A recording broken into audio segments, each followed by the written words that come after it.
코스피는 1900선 밑에서 움직이고 있습니다. 반면 한국전력 주가는 52주 신고가.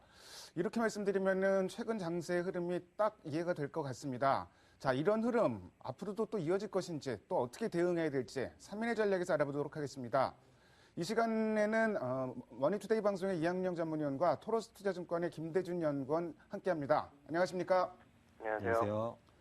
시장 중심이 되는 키워드를 알아봅니다. 5위부터 3위까지 키워드를 화면을 통해서 확인해 보도록 하겠습니다. 오늘의 5위 키워드는 수출 4개월 만의 증가입니다. 10월 수출 증가율이 4개월 만에 플러스를 기록했습니다. 수입도 8개월 만에 증가세로 돌아섰습니다. 4위 키워드는 홈쇼핑주 강세입니다. GS 홈쇼핑이 깜짝 실적을 발표하면서 홈쇼핑주가 동반 상승하고 있습니다. 추가 상승 여부를 전망해 봅니다.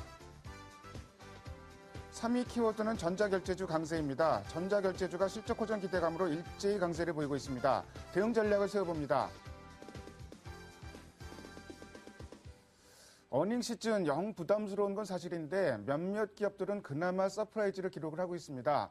GS 홈쇼핑 그야말로 깜짝 실적이 나왔는데요. 그러면서 주가도 신고가를 경신하고 있고 다른 홈쇼핑주도 이 영향으로 동반 강세를 보이는 종목들이 있습니다. 자, 홈쇼핑주 어떻게 봐야 될지 이학영 위원께서 좀 말씀해 주십시오. 네, 지난 3분기였죠. 홈쇼핑의 GS 홈쇼핑의 이제 취급액이라고 표현하는데요. 홈쇼핑 업계는요. 일단 업계에서 1위를 다시 탈환한 것으로 알려지고 있습니다. 그리고 영업이익이 6분기 만에 이제 플러스로 반전됐는데요. 일단 최근 들어서 워낙 경기가 안 좋으니까요. 지금 오프라인 어떤 매장, 오프라인 백화점이나 오프라인 마트 같은 경우가 지금 매출이 지금 상당히 좀 오히려 좀 안 좋다면서요. 부진한 얘기가 많이 흘러나오고 있는데요.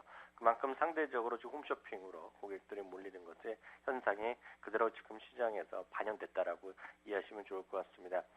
그만큼 경기 불황이 오히려 홈쇼핑에는 호재로 작용하고 있다라고 이해하시면 좋겠는데요. 4분기에도 영업이익 같은 경우가 GS 홈쇼핑이 30%, 25에서 30% 또다시 늘어날 것이라는 전망이 좀 다수가 나오고 있다는 점. 그리고 최근 들어서 이런 어떤 그 유통주에 대한 관심이 상대적으로 경기 방어적인 성격에서 또다시 각광받을 수 있다는 점에서 꾸준한 관심. 다만 단기적인 어떤 급등보다는요 장기적인 관심으로 이해하시면 좋을 것 같네요. 일단 홈쇼핑주 불황이 오히려 홈쇼핑주의 실적을 좀 견인하고 있는데 경기 방어주로서 어느 정도 중기적으로 관심을 가져도 좀 좋을 듯합니다. 오늘 개장 초부터 가장 강세를 보였던 쪽이 전자결제주입니다. KG 모빌리언스, KG 이니시스, 3분기 실적이 괜찮게 나왔다고 얘기를 하고요. 한국사이버결제나 다날, 동반해서 아주 급등을 하고 있습니다. 최근에 조정도 좀 많이 받았었는데, 전자결제 관련주, 김대준 연구원께서는 어떻게 보십니까? 예, 일단 전자결제 관련주 같은 경우에는 이제 영업이익 개선에 따라서 이제 주가가 상승세를 지속하고 있는 그런 모습입니다. 일단 KG 모빌리언스 같은 경우에는 3, 4분기 영업이익이 한 60억 정도를 기록하면서 전년보다 한 70%가 증가하는 그런 모습을 보였습니다. 이렇게 관련주의 실적이 개선되면서 KG 모빌리언스나 KG 이니시스, 다날, 한국사이버결제 등이 전부 다 이제 5% 이상의 급등세를 보이는 그런 모습을 연출하고 있는데요. 일단 이렇게 이 관련주들이 상승하고 있는 이유에 대해서 좀 살펴보시는 게 좋을 것 같습니다. 일단 정책적인 호재가 하나 나왔습니다. 이제 금융감독원에서 이제 전자금융과 관련된 이 감독 법안에서 스마트폰의 직불 결제를 이제 1일 30만 원까지 가능하도록 이런 개정안을 발표했습니다. 오는 8일부터 이제 시행될 예정인데요. 이렇게 스마트폰과 관련된 전자결제, 이 직불 결제가 시행이 되면은 이 스마트폰에 따라서 이쪽 전자결제 관련 있는 이들 주가가 상승하는 그런 스토리가 그려질 수가 있겠습니다. 또한 이 전자결제가 중요한 이유는 기존의 신용카드 수수료보다 이 전자결제 수수료가 한 절반 이상이 싸기 때문에 기존의 가맹점 같은 경우에서도 신용카드보다는 전자결제 쪽에 조금 더 포션을 늘릴 수 있는 그런 여건이 마련될 수가 있겠습니다. 한편 정부에서도 또 이제 신용카드보다는 직불카드 결제를 좀 장려하고 있고 소득공제에 따라서도 이제 직불 결제에 대해서는 이제 공제율이 크기 때문에 앞으로도 이 시장이 조금 더 성장할 수 있는 그런 가능성을 좀 보일 수 있겠습니다. 또한 하드웨어 측면에서 스마트폰 시장이 이제 점점 커지고 있고 이런 여러 가지 보급이 되면서 전체적으로 이제 소비자들이 전자결제에 조금 더 이렇게 접근성이 용이해졌다는 점이 이들 관련주에 조금 호재로 작용하고 있습니다. 앞으로 지금 많이 가격이 올랐는데요. 최근 이제 가격이나 차트 흐름상으로 봤을 때는 한국사이버결제가 조금 더 상승 여력이 있을 것이라고 생각이 됩니다. 일단 급등에 따른 부담은 있습니다. 그렇지만 일단 뭐 실적이 좀 확인이 됐고 특히 이제 그 제도적인 뒷받침이 되고 있기 때문에 물론 과열한 뭐 급등했을 때 쫓아가면은 여전히 리스크가 많은 건 사실이지만 역시 뭐 길게 봐도 좀 관심을 가져도 좋을 쪽인 것 같습니다. 다음으로 오늘의 2위 키워드를 화면을 통해서 확인해 보도록 하겠습니다. 오늘의 2위 키워드는 중국 제조업 PMI 확정 국면 전환입니다. 예상은 했었습니다. 중국 PMI, 10월 PMI죠. 50을 넘을 것이다 이렇게 예상을 했었는데 뭐 예상치 정도 딱 나온 것 같고요. 근데 시장에는 거의 뭐 호재로 반영이 안 되고 있습니다. 어제 올랐던 게 미리 좀 반영을 했다고 봐야 될지 일단 뭐 지표 자체로 꼼꼼히 봐도 좀 긍정적인 면들이 좀 많이 발견되는데 지표 나온 부분 김대중 연구원께서 좀 해석 좀 해주세요. 예, 일단 오늘 아침에 그 중국 국가통계국에서 발표하는 이제 제조업 PMI가 발표됐습니다. 그 수치는 50.1을 기록해서 2달 만에 이제 확장세로 전환됐고요. 제 예상치에는 부합했지만 전월치보다는 조금 상승하는 그런 모습을 보여줬습니다. 그 이후에 나왔던 HSBC PMI 역시 그 전월보다는 상승하는 모습을 보였지만 그래도 50을 조금 하회하면서 12개월 연속 위축되는 이런 서로 상반된 결과가 나타나는데요. 이러한 결과들 때문에 중국 증시에 좀 그 상승하는 그런 탄력은 약간 좀 둔화되고 있는 것 같습니다. 하지만 중국 경제 같은 경우에는 3, 4분기 GDP가 이제 7.4%를 기록하면서 4, 4분기 또 내년 1, 4분기에 이제 저점을 통과해서 상승할 것이란 그런 기대가 강해지고 있고요. 또 다른 이제 주요 경제 지표로는 고정자산 투자, 산업 생산, 소매 판매 등 9월달 지표인데요. 이들 지표가 전부 다 전월보다 개선된 그런 모습을 나타났기 때문에 앞으로 중국 경기의 모멘텀은 조금 더 강화될 수 있다. 이렇게 기대를 많이 갖고 있는 것 같습니다. 특히 오는 8일에 이제 중국의 5세대 후진타오 정부에서 이제 시진핑 정부로 5세대 지도부가 교체가 되는데요. 그때 이제 총 7명의 상무위원이 이제 선발돼서 나올 예정입니다. 특히 그 중국 같은 경우에는 이 당대회가 지난 그 다음 해에 고정자산 투자를 이제 늘리는 그런 모습을 여지껏 보여왔습니다. 뭐 장점인이나 아니면 후진타오나 이런 시절에도 항상 그래왔던 모습을 보였기 때문에 이번 12월에 열리는 경제공작회의나 내년 3월에 열리는 이제 양회 그 이후에는 이제 정책적인 투자 모멘텀이 강화되면서 중국 경기가 조금 반등할 수 있는 그런 모습을 보일 수가 있겠습니다.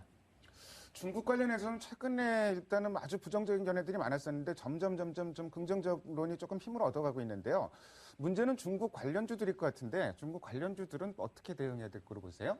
일단 중국 같은 경우에는 어제쯤에 이제 중국 상장 기업의 그 실적을 발표했습니다. 한 가지 극명하게 갈린 점은 제조업 관련주들의 이제 실적은 좀 부진했고 공상, 건설, 뭐 농업은행 등의 이제 4대 은행들의 실적은 크게 개선된 것으로 나타나고 있는데요. 이렇게 그 제조업 쪽에 있는 실적이 부진하고 은행들의 실적이 늘어난 이유는 제조업들이 현재 투자를 못하고 있기 때문입니다.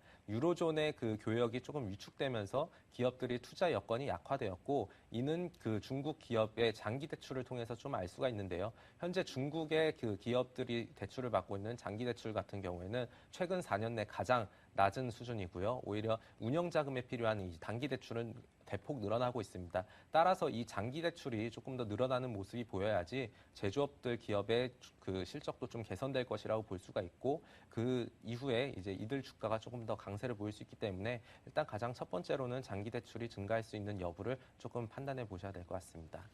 중국 경제에 대해서 긍정적인 시각들, 전망들이 좀 늘어나고 있는데 실제로 이게 주가에 반영되기 위해서는 조금 더 확인 과정이 필요한 것도 같습니다. 중국 PMI 뭐 일단 뭐 긍정적으로 나왔는데 주가에는 잘 반영 안 되고 이제 오늘 밤에는 미국의 ISM 제조업 지수가 발표되고요. 내일 고용 지표가 발표되는데 이 고용 지표 자체로도 중요하지만 대선 직전에 지금 발표되는 고용 지표이기 때문에 뭐 대선 결과에 아무래도 큰 영향을 줄 것 같습니다. 그래서 더욱더 관심이 많이 가는 것 같은데 미국 지표 관련해서 이학년 의원께서 좀 말씀해 주십시오. 네, 지금 고용 관련 지표에서 이제 관심이 많을 수밖에 없는데요. 아시다시피 지난달에는 실업률이 7.8%가 나왔고요. 신규 비농업 분야의 신규 고용이 11만 4천 건이 나왔는데요. 이번에는 12만 4천 건으로요. 1만 정도가 좀 늘어날 것으로 좀 업계에서 좀 예측이 나오고 있습니다. 실업률 같은 경우에는 이제 조금 올라가고 7.9%가 나올 텐데요. 이번에는 단적으로 앞서도 얘기하셨지만 이번에는 주시장에 미칠 영향은 거의 없다고 보고 있습니다. 왜냐하면 오히려 지금의 오늘 내일 나올 발표가요. 대선을 앞두고 가장 이제 그 크리티컬한 시점에서 나오는 마지막 지표가 바로 실업률인데, 왜냐하면 실업률을 갖고 롬니가 워낙 많이 공격을 많이 하고 있습니다. 오바마가 했던 4년 동안에 실업률 늘어난 것 외에는 한 것이 없다라는 것도 비판이 많이 나오고 있다는 것이고요. 그에 견주어서 또 오바마 나름대로 논리를 피고 있는데요. 그렇기 때문에 이번에는요, 실업률과 신규 고용의 그런 분위기에 따라서 어느 쪽으로 쏠리느냐에 따라서 대선에는 영향을 미치겠지만, 그것도 마지막 이제 흔히 얘기해서 부동층의 투심에는 영향을 미치겠지만 주시장에는 오히려 큰 관심 자체가 지금 없다라고 이해하시면 좋겠습니다. 역설적으로 혹시 일부에서 얘기하는 거를 제가 오늘 뉴스에서 들었는데 8% 혹시라도 넘기고 나오면 롬니에게 우세할 것이고요. 7.8% 이하로 나오면서 신규 고용이 많이 늘어났다 그러면 오바마 편이 오바마에 좀 유리한 선거 결과가 나오지 않겠느냐는 분석이 오늘 좀 다수가 나왔다는 거 좀 참고적으로 말씀드리겠고요. 말씀하셨던 거 ISM 지수가 또 하나 나오는데 51.5 정도를 예측하고 있습니다. 지금 그 컨센서스가 이루어지는 것은. 근데 지난달보다 조금 안 좋은 건 사실인데, 문제는 10월달에 나오는 각종 지표, 소매 판매라든가요, 주택 시장 이런 것들이 상당히 긍정적으로 나왔기 때문에 앞서 말씀드렸다시피 그 오늘 내일 미국 시간으로 내일 이렇게 나올 것들이 주시장에 큰 부담이 되지는 않을 것 같네요. 미국의 대선 관련해서 뭐 관심이 집중되고 있는 건 분명한 것 같고요. 주식시장도 미국 대선만 바라보고 있는 것 같습니다. 그렇기 때문에 경제지표, 분명히 경제지표인데 정치 이슈화되고 있는 이런 양상도 좀 확인이 되고 있습니다. 다음으로 오늘의 1위 키워드를 화면을 통해서 확인해 보도록 하겠습니다. 오늘의 1위 키워드는 다시 장중 1900포인트 선 붕괴입니다. 오늘 현재 지금 코스피 1900선 밑에서 움직이고 있습니다. 그나마 다행인 것은 외국인들이 주식을 사주고 있는 부분인데, 그렇다고 하더라도 11월 첫날 첫 거래일 움직임이 상당히 좀 좋지 않습니다. 자, 시장에서 하도 지금 뭐 대선이니 뭐 이런 얘기들을 좀 많이 하고 있는데 조금 건너뛰고 한번 생각도 해볼 필요가 있을 것 같습니다. 11월 달이면 항상 전통적으로 나왔던 얘기가 블랙 프라이데이, 넷째 주 토요일인가 그렇죠.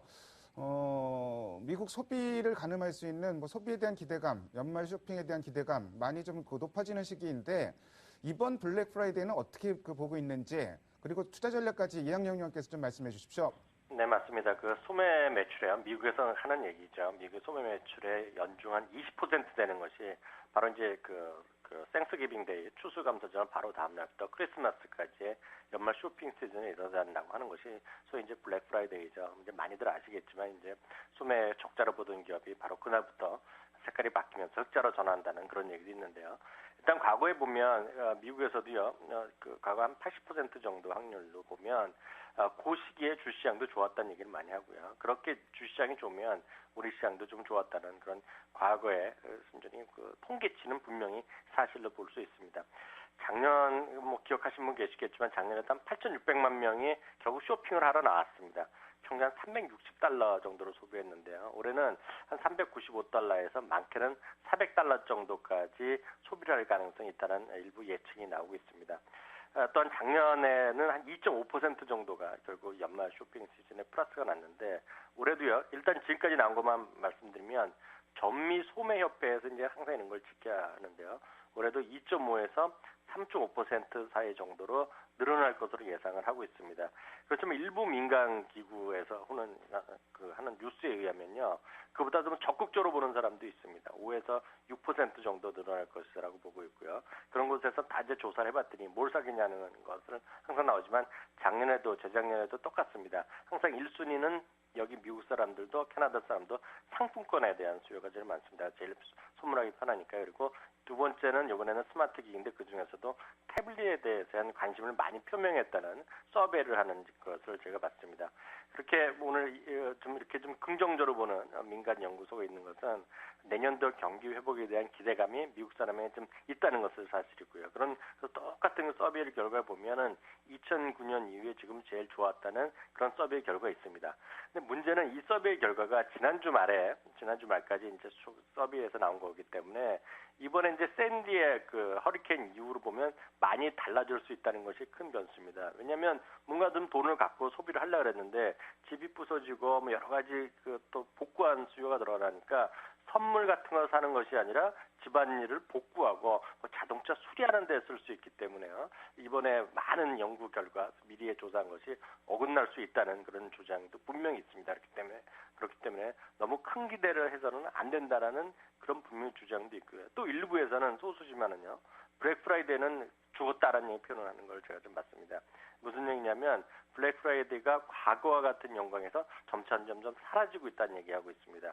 그렇기 때문에 또 하나를 그들이 얘기하는 것은요. 미국의 지금 전체 지역에 흔히 얘기해서 쇼핑센터가 동네마다 있는데 전체 쇼핑센터가 이번 9월 말 기준으로요. 공실률이라고 우리나라에서도 많이 쓰지 않습니까? 가게가 비어있는 거. 그럼 미국의 전체적으로 공실률이 지금 9.3%까지 늘어나 있기 때문에 이게 뭐 역사상 가장 큰 공실률 중에 하나라고 합니다. 그만큼 미국 경기가 안 좋기 때문에 크게 기대해서는 안 된다는 주장도 소수지만 있다는 것도 말씀드릴 수 있겠네요. 워낙 모멘텀이 없는 시장이기 때문에 일단 뭐 시장이 미국의 연말 쇼핑 시즌 많이 좀 기대를 하고 있는데 뭐 긍정적인 견해들도 많이 나왔던 거는 틀림없는 것 같은데 문제는 샌디가 좀 관건이 될 것 같습니다. 오늘 코스피는 오후 들어서 1900선 위로 올라왔었는데 다시 1900선 밑에서 지금 움직이고 있습니다. 현재 흐름 보면은 1900선 회복하기가 쉽지는 않아 보이는데 반면에 코스닥 지수는 소폭이긴 하지만 계속 빨간불이 들어오고 있습니다. 코스닥 뭐 빠질 때 워낙 어마어마하게 빠졌던 영향도 좀 있는 것 같은데 그래도 빨리 안정을 좀 되찾은 감이 좀 있는 것 같은데요. 코스닥 선전 얼마나 갈지 김대중 연구원께서는 어떻게 보세요? 예, 일단 코스닥 시장 같은 경우에는 그 450에서 550포인트 그 박스권에서 지속적으로 유지가 될 것 같습니다. 그 차트상으로 봤을 때 코스닥 지수는 이제 121선에서 지지를 받고 현재 61선에서 약간 저항을 받고 있는 모습인데요. 만약 시작에 그 센티멘트가 강했다면 61선을 빨리 치고 올라갔을 그런 모습을 보였어야 되는데 최근엔 그런 모습이 보이지 않고 있기 때문입니다. 앞으로 그 미국 대선과 한국 대선 등의 그 정치 불확실성이 많이 남아있기 때문에 그 코스닥 시장 같은 경우에는 정책 테마에 따른 어떤 그 큰 변동성이 발생할 가능성이 높고요. 또한 더불어서 그 앞으로도 그 실적이 발표되는 그 시즌이 아직 남아있기 때문에 실적이 확실히 개선되는 그런 종목에 대한 그 트레이딩 접근이 아니고서는 약간 좀 투자를 지양할 필요가 있겠습니다. 코스닥 일별로 보면은 변동폭이 휙휙휙 아주 뭐 크게 나타나곤 하는데 큰 틀에서 보면은 장기적인 박스권 안에 갇혀 있는 흐름이 계속 이어지고 있습니다. 참고로 아까 뭐 서두에도 말씀드렸지만 11월부터는 코스닥 신형 만기 물량들이 좀 돌아오는 부분들이 있고요. 오늘 코스닥 빨간불이 들어오고는 있지만 상승 종목보다 하락 종목 수가 많다는 점, 이 점도 투자에 참고하시면 좋을 것 같습니다. 지금까지 5가지 키워드를 통해서 오늘 시장의 흐름을 살펴봤습니다. 두 분 말씀 잘 들었습니다. 감사합니다. 감사합니다. 감사합니다.